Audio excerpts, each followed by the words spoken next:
Dobar dan i dobrodošli na kanal Moj kutak. Danas pravimo brzi kolač sa kokosom i šljivama. Za 10 minuta sve umiješamo i pečemo još 15 minuta. Ovdje smo pripremili sastojke, šta nam je potrebno. To je 3 jaja, 150 g maslaca, 150 g šećera, 300 g brašna, 500 g šljiva, 100 g šećera, 100 g kokosovog brašna. Pratite postupak pripreme. Najprije ćemo odvojiti bjelanjak od žumanka.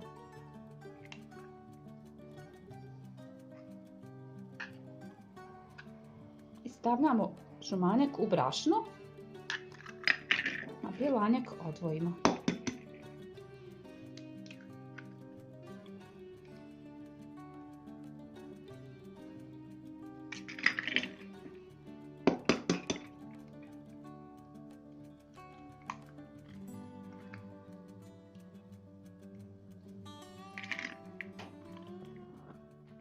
Sad ćemo ovdje u brašno i žumance dodati maslac koji je stajao na sobnoj temperaturi, omekšali, znači već je mekan, i dodat ćemo 150 g šećera.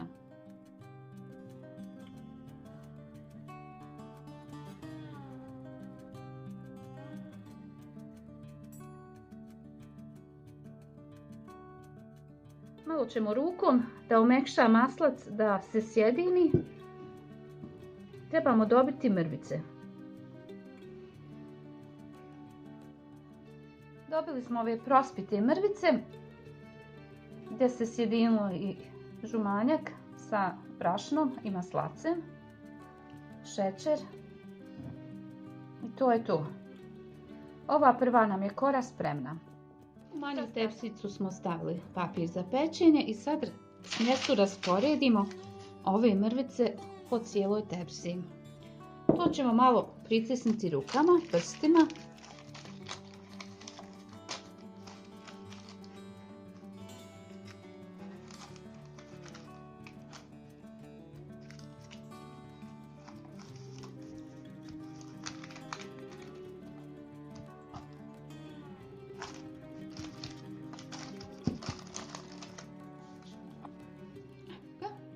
Sad rasporedimo šljive preko cijelog.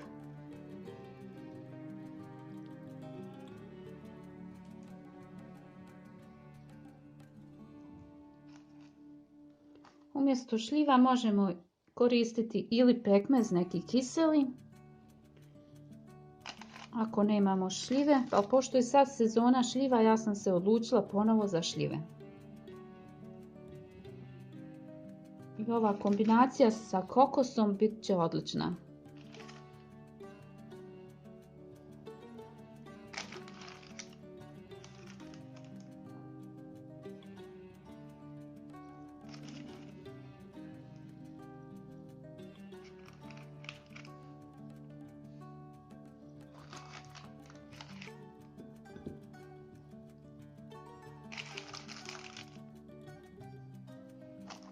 Ovako, šljive smo raspodijelili preko cijelog i sad stavljamo smjesu sa kokosom. Ostalo nam je još da mikserom umiješamo bjelanjak sa 100 g šećera i 100 g kokosovog brašna.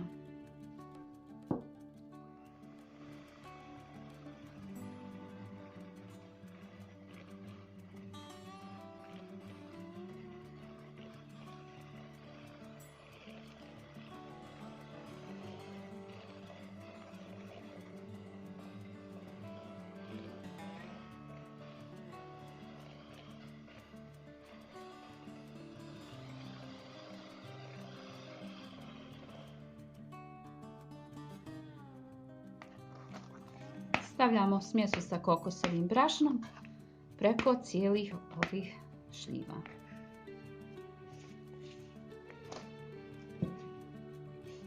Kokos miriši. Ovo će dati jednu posebnu svježinu i okus ovom kolaču. To već sad izgleda ukusno. Jedva čekamo da to bude gotovo. Kolač je spreman za pečenje. Sad pečemo u zagrijanoj rjerni na 150 stepeni oko 15 minuta.